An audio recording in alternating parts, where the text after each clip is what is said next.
Alright, hello everyone. Today we have a kit review for Yisang, but we also have quite a bit of news here for this Mirror Dungeon. So I'll address this news first and then we'll talk about Yisang really fast, since we already know most of the kit since he live streamed all the numbers already.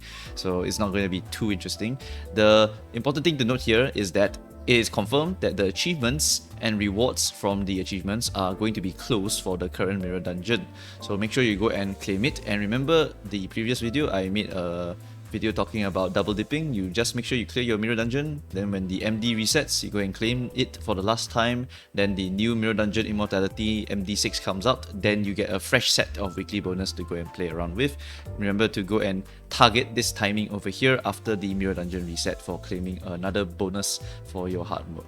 Alright, so that's going to be all of the little things over here. Then we go over here and it's just a major wall of text of what is going to happen in Mirror of Immortality. If you watched the live stream already, everything that he said is here. We have 7 Sinners in battles, we have Starlight system instead of rest bonus, and we can use Starlight for refreshing, increasing our fusion rates, and so on and so forth. So yeah, that's pretty much all the stuff that he said is just happening to this Mirror Dungeon over here. They are also adding the new team building system, the team UI change, where you are able to filter, favorite, and sort your sinners and teams a bit easier than before with the filter system, right? So we are getting a new UI. Just don't be shocked when you see the whole screen become very different when you're selecting IDs. I think it looks a bit easier to manage because this game is really there's quite a lot of IDs, right? So if you favorite your favorite teams and you know that these ones are good, it's going to be much easier for you to filter through all of the different members, right? Okay. So anyway, hard difficulty will be updated later, normal difficulty will be added with this schedule update, and this is the confirmation over here. Please take note to claim your rewards for achievements before the July 3rd scheduled maintenance, because they will become unavailable when Mirror of Immortality is updated. So achievements are getting removed. Alright, so take note of this. Remember to go and do all your achievements. If you don't know how to do certain ones, I'm sure there's plenty of guys out there to go and help you. I think some of the annoying ones is like getting 10k damage or something like that. Sinking Deluge can fix that for you, or you can just use time killing time IDs or something like that to go and nuke the enemy for 10k damage. Then for this one, rewards for Mirror Dungeon runs that remain incomplete will become inaccessible. So make sure you go and claim within that bonus, that window that I mentioned before using this lame ass chart over here, right? Just make sure you go and claim that bonus so you'll be able to get your double dip. Alright. Then after that, you can just read the rest yourself, because everything that he says here is basically what he said before. Even the pulling to get Starlight is apparently real. You can actually pull IDs from now on, and they will actually come along with Starlight. So that is something to motivate people to go and pull. You don't have to pull, don't worry about it. Starlight can be totally farmed for free just by doing Mirror Dungeon. You can do hard mode to get more, you can do refraction railway packs to do more, and so on and so forth. So Starlight is something that is very farmable. You do not have to go and pull units just to get more Starlight so that you can get the optimal run in your Mirror Dungeon or whatnot. Alright, so that is it. We go and talk about Fell Bullet Yisang now. I see the intention for the ID here.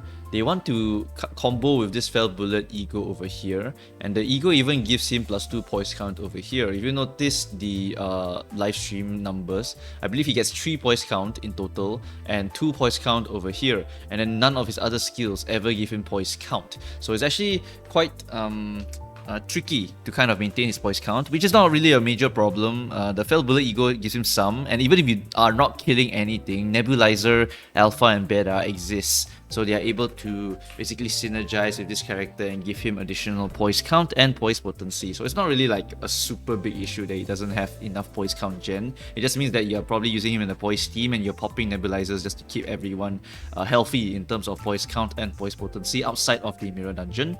This character is also a bleed character and a poise character, meaning you can actually use any of the bleed ego gifts with him, so you can do some crazy synergies with the Mirror Dungeon. It's the same as Ahab. You are able to use Captain Ishmael and then give her access to Bloody Mist and Lucky Pouch, for example. This character can be exactly the same, right? So this character, his passives is exactly what was written in that notepad. Lose all taunt memory on yourself. Next turn, gain the same amount of taunt memory equal to amount lost. If the unit kills someone, he gets fell bullet for the next turn. And then after that, after he uses the ego fell bullet and consumes taunt memory, next turn he will gain taunt memory again back. So he will just refill his taunt memory for the next turn. Support passive gives you slower speed, attack an ally. After attack, gain damage up next turn. Take note of this, when the ally with the slower speed attacks an ally, right? So there might be more IDs in the future where they just want to hit your friends instead, right? After attack, gain damage up next turn. And if you kill them, you get damage up for the whole encounter instead. Now that's pretty interesting. There could be some strats, right, where an ID is released and they can kill their whole team and they can farm stats from them. Because I recall in Ruina, you can actually do that with one of the really strong characters in that game, where you can actually eat your other staff members, right? You just eat them and then you get the stats from them onto that one character. So this is actually a pretty interesting one to go and look at, and maybe we'll just see what other IDs are supposed to be coming up that are able to kill their friends to get this damage up for the whole encounter instead. Alright. Then, Fell Bullet, what does it do? Deals more damage for every taunt memory. On hit, inflict bleed, and on kill, gain poise and poise count. So you really do want to get this Fell Bullet as much as possible. So you might have to kill quite a lot of your friends to get it, right? It's just a meme. You're probably not going to kill everyone, because by the time you do it, you're probably going to finish the fight already. So I think that's what this character is going to do. First off, the Fell Bullet Ego is way better to use to kill people, because it's a very powerful nuke if you are able to kill the person that you're trying to kill. So you shoot your friend, you kill them, you do a bunch of nuking damage with the Fell Bullet Isang, and because you get 7 taunt memory if you do the proper resonance from this ego, and you lose it because the attack itself loses it, then your passive triggers and feeds you back the taunt memory that you lost. So now that you've gotten back the taunt memory, you are now able to have a 7 taunt memory turn, and that also comes with the Fell Bullet, because the Fell Bullet itself only comes when you kill an ally. So you can use the ego to kill your friend, you get the 7 stacks of taunt memory and you get Fell Bullet, and then you use the skill tree. So that's the intended design here. You kill your friend, you get the Fell Bullet, pop that skill tree, and then shoot all of your enemies. And this attack also wants to kill an ally again. So you are a very traitorous friend of our entire team. You are basically using your friends like bullets, where you are using like a healthy level 1 character, full HP 60 only, and then you just shoot him, just kill him, and you get additional multipliers because it's based on the HP percentage that the main target lost from the first coin. So you are able to get even more damage multipliers if you decide to use these weak allies as just free bullets for your skill tree. It's a very funny design. So you are going to you can build around it, where you just put a bunch of low level allies and then you just kill them for the purposes of target readjustment, and then you can use the Fell Bullet Ego every single turn. For example, if you have a lot of the resources stored up, just to kill them, get the Fell Bullet, and then just keep going and going. You like cycling through your allies like you're cycling through bullets. It's pretty damn funny, right? The skill tree, you have a ton of coin powers and stuff. You also have critical damage multipliers on everything, and also damage multipliers from taunt memory and a lot of other stuff over here.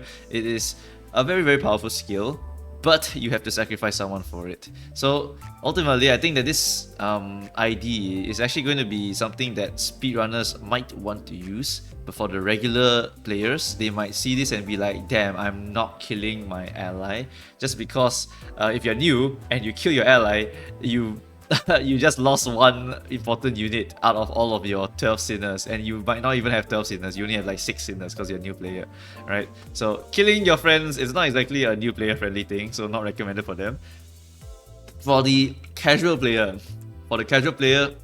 they might not even want to kill their ally. They might be like, holy shit, killing my ally is so lame, because I'd rather just pick burn, pick rupture, just feed the Malphals, just apply a bunch of burn dark flames, and I'm really good to go. I don't have to go and kill all my friends just for big damage. So I also don't see that being very popular with the average player. And then maybe those who really want to speedrun or really want to get humongous funny numbers with this skill tree, then this ID will be better for them. I think I will be getting that ID just for collection purposes and nothing else, because I don't like the idea of having to kill all of my friends. However, it is possible that we will get other IDs that do want to die, but they don't die actually. Like maybe they just if you shoot him with this bullet, he's considered dead for the purposes of triggering fail bullet and whatnot, right? So there could be synergies like that in the future, and he is supposed to be partnered with his friend anyway, according to the lore, right? This Yisang Fell Bullet is part of the story, and in the story he did have a partner, which is the Contempt Awe ID. So maybe we'll get a Contempt Awe ID and they somehow have very good synergies with each other, and then all of this here will make a lot more sense then, right? But for now, I think that this ID is quite interesting. I think the damage numbers of the skill tree is very nice. It looks very nice. It's just whether you're willing to go and shoot all of your friends in order to do this huge amount of damage to the enemy. Very funny ID, and yeah, you can look at this text over here and think to yourself, yeah, that looks pretty damn powerful. It really is damn powerful. It's just whether you want to do it or not. Fundamentally, you need to have nebulizers to maintain your poise count, because otherwise you're going to be a bit slow. You have to use your skill 1 a lot if you want to try and do that. You also need to have a bunch of thorn memory on yourself as much as possible, just so you can get all these extra multipliers and whatnot. You can get it by many ways. You can just crit with the character, on hit the character, and just popping Fell Bullet 1 time just to get yourself a bunch of thorn memory. That's also okay, right? So there's a lot of ways to do it.